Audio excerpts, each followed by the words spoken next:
நம்மள ஏன் இறைவன் படைச்சிருக்கான்? படைப்பு நோக்கம் என்ன? நம்ம எப்படி வாழணும்? எப்படி வாழ்ந்துட்டு இருக்கிறோம்? யாருக்காக வாழ்றோம்? எதுக்காக வாழ்றோம்?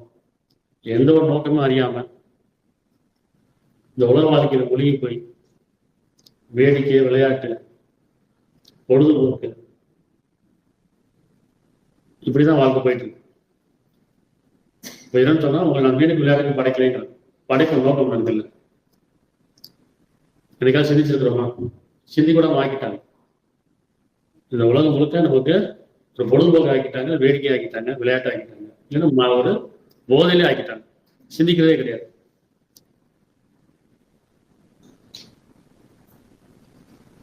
யாரோ ஒரு நடிகனுக்காக இன்னைக்கு 41 பயில் பண்ணி பலியாயிருக்கு அப்படின்னு சொன்னா, இது விபத்து கிடையாது, இது கொலையும் கிடையாது, இது தற்கொலை. இது நமக்கு